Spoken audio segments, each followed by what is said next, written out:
Nacional. En las últimas semanas las autoridades han desaconsejado el baño en algunas playas de las islas por la aparición de bancos de microalgas. Hablamos de un fenómeno natural ocasionado por los cambios en la temperatura del mar y que, según los expertos, nada tiene que ver con los vertidos al mar. Estas microalgas, que generan manchas y espuma relativamente viscosa en el agua, pueden llegar a causar irritación en la piel. Pues de este asunto vamos a hablar esta mañana con Juan Luis Gómez, es director científico de la Unidad de Biotecnología y Cultivo del Banco Español de Algas y se encuentra esta mañana con nosotros. Señor Gómez, ¿qué tal? Muy buenos días. Hola, buenos días. Es también denominar las microalgas, ¿qué son? Sí, bueno, las microalgas dentro del grupo de las algas en general, la gente conoce lo que son las macroalgas, que es lo que vemos a simple vista cuando vamos a las zonas costeras. Las microalgas son organismos microscópicos, generalmente unicelulares, que normalmente no vemos a simple vista, pero están ahí cuando nos metemos en el agua y estamos rodeados de ellas por todas partes. Y si no se ven a simple vista, ¿cómo es posible que veamos esas manchas rojizas, marrones en el mar? Claro.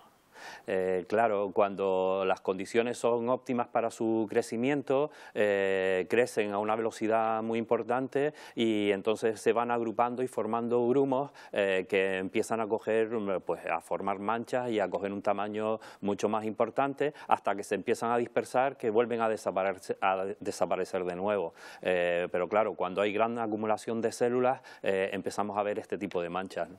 ¿Y esto es algo inusual o es más común de lo que parece? Bueno, se ha vuelto un poco más usual y más común a medida que empezamos a diferenciar y a observar procesos que se repiten, principalmente lo que sería el aumento de la temperatura del agua de mar, sobre todo en épocas muy puntuales, y además combinado con la presencia de polvo sahariano, de calima, que enriquece, fertiliza el océano de forma importante, sobre todo con sustancias como el hierro o el fósforo, y que permiten que todas estas algas crezcan de una forma importante. ¿Y estas microalgas son sinónimo de contaminación, sí, señor Gómez? Porque en los últimos días hemos escuchado hablar de que también está mezclado con vertidos, ¿no? No, sí.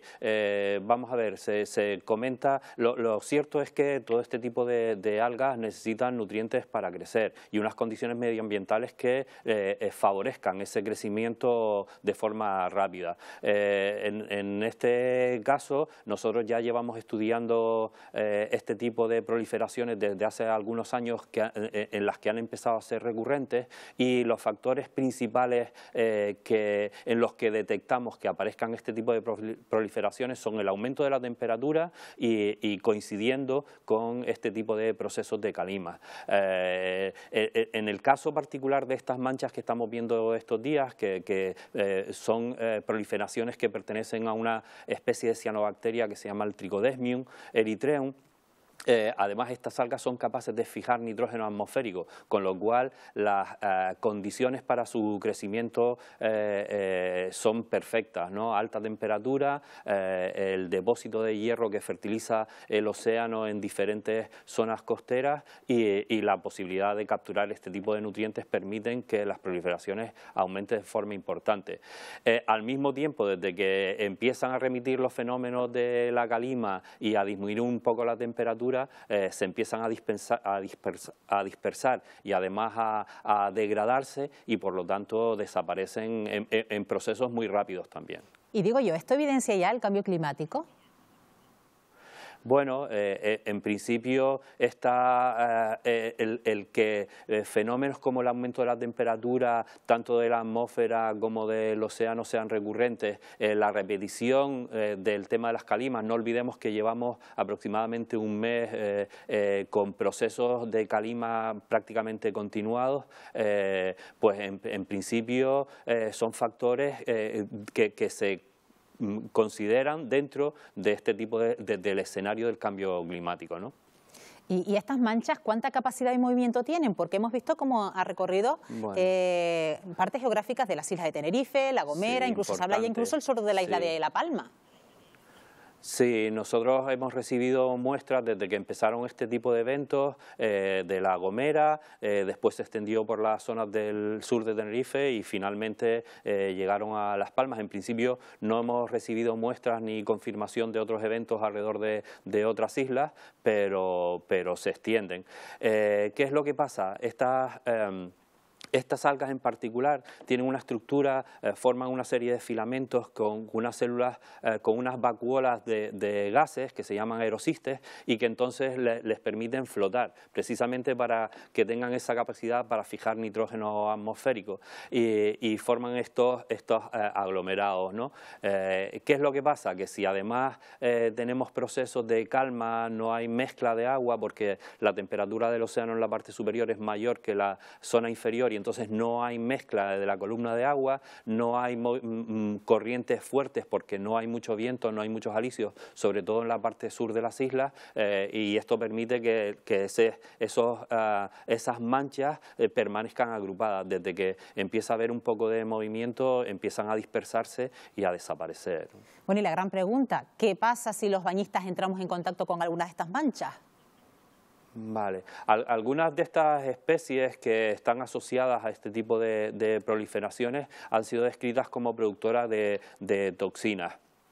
A pesar de que es un objeto de estudio necesario, todavía hay que profundizar un poco más porque aunque conocemos algunas, no conocemos exactamente sus mecanismos ni cuánto son capaces de acumular estas células.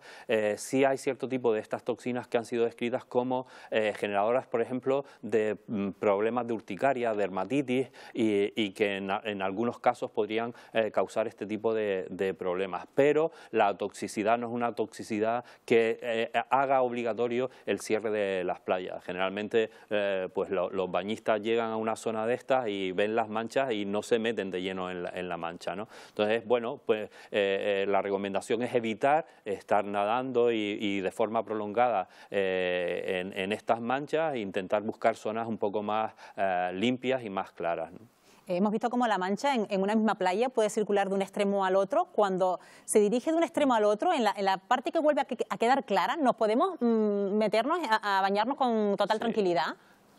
Sin problema ninguno, sin problema ninguno. El problema con esta especie en concreto, por supuesto, no tomar agua de las zonas próximas, pero intentar evitar el contacto con las manchas, pero en las zonas claras no hay problema ninguno. Como decíamos, la imagen no deja de ser llamativa, esa tonalidad marrón, rojiza. ¿Qué imagen también puede dar ese tipo de manchas al turista? Sí.